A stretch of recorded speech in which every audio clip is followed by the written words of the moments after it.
This video is for anybody who might be in charge of a team. You might be in management in corporate America. You might be in charge of a team in an organization. Your team might even be your family.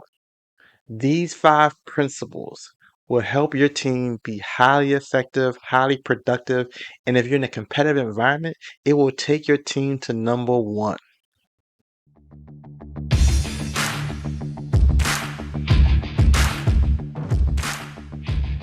So these 5 principles I've used over and over and over again to take teams to number one. I've done it in 3 different companies. I've done it in a Fortune 500 company. I've done it in smaller companies. These principles do not fail. So the first one is vision.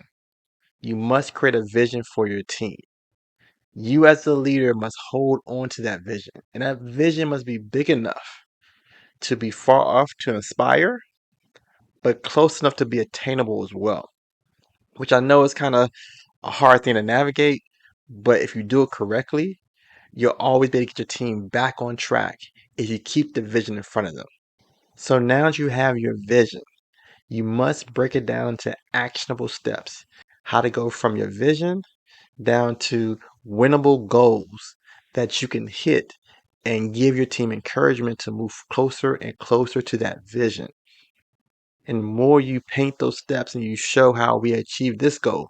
Now we're closer to the vision. We did this goal. Now we're even closer to the vision. We did that goal. We're getting closer, y'all. Can you feel it? Can you feel it? And you must have energy about it. You must believe it with your heart and soul that this vision is going to come through, because if you don't believe it, your team's going to feel it too. Number 2 is critical. If you don't get number 2 right, it doesn't matter what the vision is. Number 2 is team identity.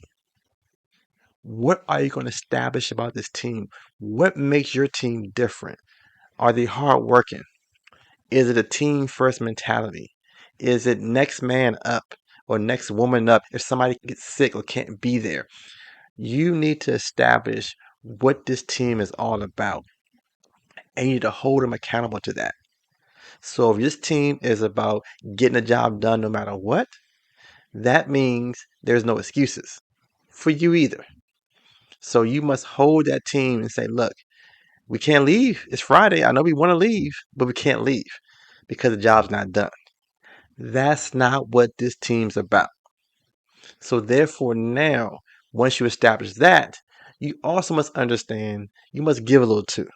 Because you can't push your team constantly like that all the time. But in critical moments, they got to know this team does not give up. And once you establish that team identity, man, the sky's the limit, because you're going to begin to attract more people who are like that. And those people who are not about that team identity just fade away and leave a lot of times. We are at number 3.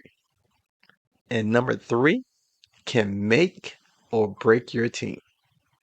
It is the one principle that I see done incorrectly the most by people leading teams. And number 3 is get the cancers off your team. What do I mean by cancers? I think it's obvious. It is people who are negative. It is not the people that you don't like. So let's be clear about that. You can have people on your team who are highly productive, but you don't like them. And that's fine. As long as they fit that team identity, we're not here to be best friends. We're here to work. It might be the people you are friends with who don't fit that team identity, who is not hitting the goals, who is doing things that are causing rifts in the team, gossiping, lying, doing things that are not conducive to a team environment. You got to get rid of those. Your team will never reach the vision if you keep cancers on your team. Number 4 is reward what you want to duplicate. Oftentimes in team environments, whether we know it or not, we are rewarding what we don't want. Perfect example. I'm sure most of you can relate to this thought process. We have a meeting, maybe 15 people in this meeting. The meeting is about being late and turning things in on time. There's only two people who are late and don't turn things in on time. So why are the rest of us in this meeting? It should be the meeting for John and Sally. They should be the ones in that meeting, not the other 13 people. So what happens, John and Sally don't get the message because they're not going to be moved by the group meeting. And so now you've kind of let them slide. And so the standard slides back to where John and Sally are. And so people who were doing the work and making the extra effort feel like, well, why am I doing this? Obviously, it's not being seen. I'm here early all the time, and I'm in the meeting for being late. This is ridiculous. I might as well come late. And that's how you start to have a team disintegrate. You must reward what you want to duplicate, which means the people on time, they are called out for being on time and celebrated. The people who turn their work in on time, people who go to extra effort, are rewarded and celebrated in some form of fashion in front of everybody. Because guess what? Everybody likes being celebrated. And those actions that you don't want are clearly defined as what you don't want. So now you have that meeting with John individually and explain to John being late is not tolerated, turning your work in late is not tolerated. And you draw a line. And you'll begin to see the difference in your team when you reward what you want to duplicate. Now we're at step 5. And before we go into step 5, obviously taking a team to number 1 is a little bit more detailed than the steps I'm giving here. This is a good foundation to begin with, and you could use these steps to take a team to number 1. But a lot of times there are a lot of nuances involved in these processes. I do offer coaching, so see a link below if you're looking to be coached.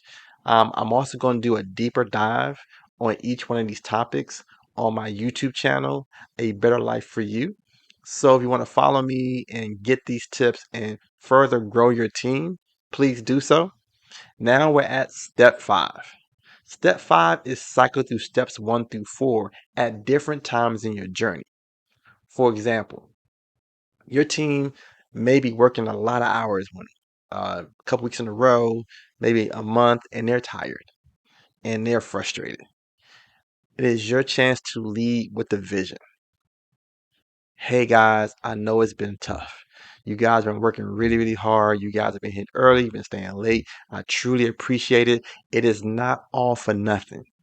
We are getting there, man. Last month we hit this mark. The month before that we hit that mark. We are on pace to hit this vision. Don't give up on me now. This is not who we are. And that's when you insert the team identity. We are winners. We are go-getters. We finish the job. We do what it takes. That's who we are. And then you reward what you want to duplicate. John, you have turned a corner, brother. You have come in here early. You stayed late. I appreciate you, man. You're one of our stars. Jennifer over here, who come in and used her vast knowledge, went and studied and took extra courses and brought that knowledge back to the team, and she helped us get to the next level. This is amazing. We are building something special. Using these tips over and over again in different ways to motivate your team, keep them together, and keep the cancers out, and rewarding what you want to duplicate will guarantee your team is moving in the right direction and will eventually accomplish the ultimate goal, which is your vision.